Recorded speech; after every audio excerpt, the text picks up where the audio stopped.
Hey, I'm Simon.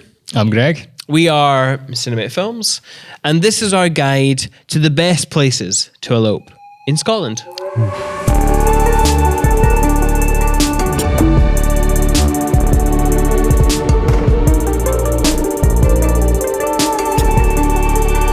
This is our top 5 places to elope in Scotland, places that we've shot ceremonies at and just loved the experience of.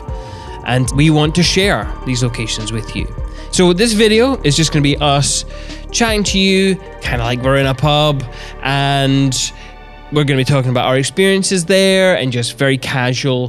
Whereas the blog below, it's going to be more descriptive on what the places actually look like and the vibe and feel. Any fun facts there might be in there as well. Shall we give us the first one, Greg? Well, obviously, Simon said it's top 5, so it's not an extensive list. There's loads of places in Scotland that you could elope, spoiled for choice here. But let's kick things off with the Isle of Skye.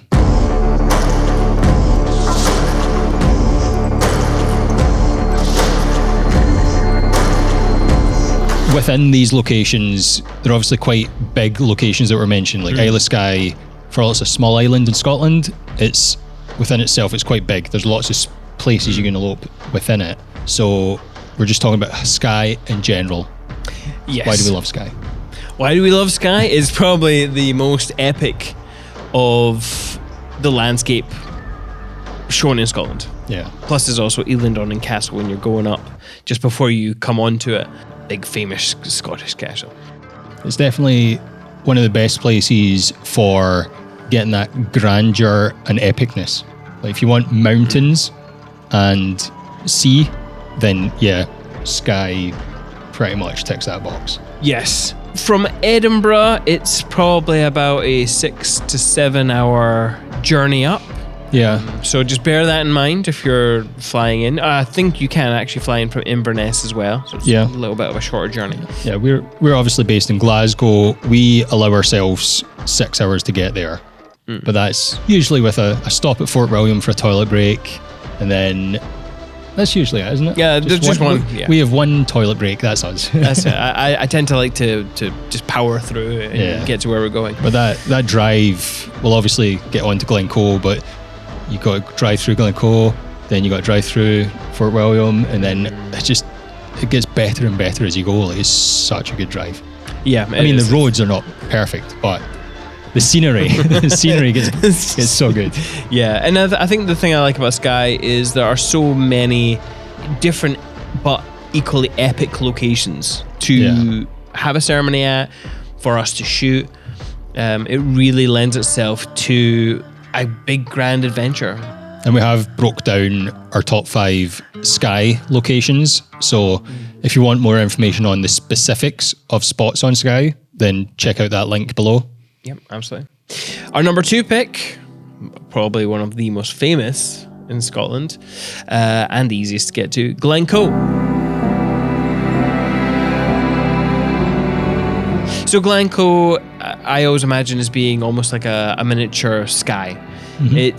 It does have the grandeur of the mountains. Yeah. Not that you can get on top of the mountains very easily, but the drive through, there's waterfalls, there's mountains, and the history as well.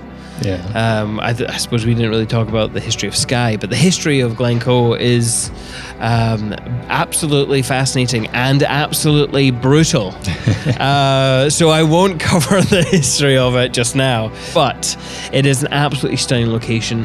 It's also stunning because everything's fairly close by. Yeah. You have beautiful cold water glens, you have tall mountains, you have beautiful lush green forests. Yeah. I mean, it's good for giving you the whole variety. Like if you want those forests and you want a loch, you can tick off all them in that close area. Yeah, absolutely. In terms of like specific locations to actually have a ceremony, there are a few. It's not going to be in our list, but certainly if you have a humanist, they will help you out with that. Or you can, like at the bottom of the blog, there's a contact form. Any questions that we don't cover in this blog that you want the answers to, just hit us up.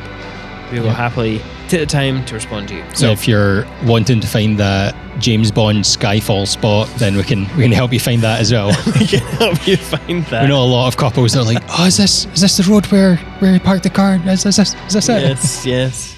Yeah. Our third one is actually probably the most overlooked. Yeah. There's no order to this list. It's not in our favourite order. It's just whatever we've chosen. But yeah, this one's a close one to your heart. It is, because I was born in Edinburgh, but I spent most of my childhood in the Borders. We were just talking about this off camera, but the amount of history that is held in the Borders is absolutely fascinating. From where Robert the Bruce's parts are buried, to the abbeys and the folklore as well.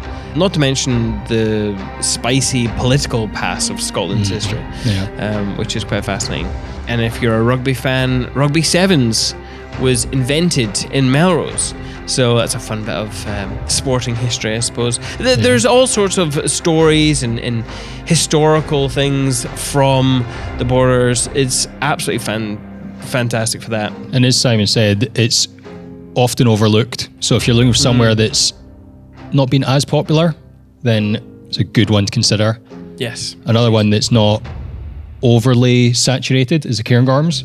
It's the Cairngorm National Park, a absolutely. great national park for, I mean, the forests are incredible there. Yeah. It's a good place for forest, woodland elopements. It's also an interesting place because it's not a small area. No. So again, we're not talking about individual specific locations to have a ceremony or to go. I will say one. It would be the Quarry Fee. Yeah. We shot an elopement a few years ago, and there was that like an hour walk? I think it took an hour because that particular one, there was someone who was a bit slower, but it could be quicker than an hour. It could be quicker than an hour. Quite an easy, gentle walk. And you end the walk going through some forest, and then it opens out into this magnificent bowl. Yeah, like a natural velodrome. Yeah, exactly.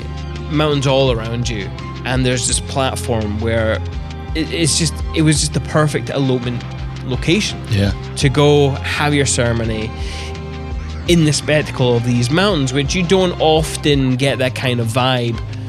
Expanding on like exploring, the local area surrounding the Cairngorms and still within it includes the Speyside Whisky region. So if you're a whisky lover, there's plenty of wee towns that you can venture off to and explore some distilleries. Yeah, actually. And Speyside's my favourite type of whiskey. So, yes, definitely worth an adventure for sure. Yeah. Do you want to introduce our last? So obviously we've been talking quite a bit about some wild and rugged landscapes, but what if you're wanting to do a city elopement? You don't always have to come for the countryside. Scotland is a good historic city with Edinburgh. So maybe you want to go Edinburgh Castle or take in Arthur's Seat. You can still get that mountain and volcanic history there. Absolutely. Yeah. You know, the one thing I do love about Edinburgh is the architecture, funnily enough. Yeah. And you can really feel that old Scottish history in the city. Like especially if, say, you're coming from America, Edinburgh is going to be like another world to you. It will. The age of the buildings there is incredible. It really does feel like Hogwarts. Yeah. Like that sort of grandeur. Some of the buildings are like from the Gothic era. Yeah. Like absolutely stunning. Not to mention, there are restaurants and pubs with so much character. It's absolutely worth visiting. Even if you're not choosing to elope there, fly into Edinburgh, spend a few nights, eat at some of the great restaurants that are there. The whiskey experience was always one of my favourite things to do, having a wee whiskey tour and having someone talk you through the journey of your flight in front of you. Fantastic. Yeah, we've actually met up with previous couples who've came back to Edinburgh just for a visit and just sat and had a flight of whiskey with them. It's really good times.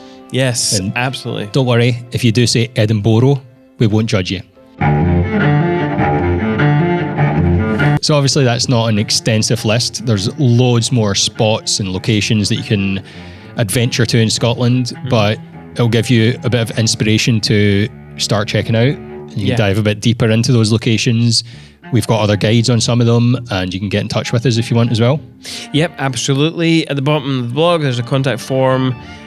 Get in contact with us. We're more than happy to answer any questions about eloping in Scotland. And if there's maybe you wanted to have more information on specifically Edinburgh, we can tell you where to go, restaurants, pubs, you name it. So yes, in the meantime, we hope you have enjoyed this guide. Sanjava.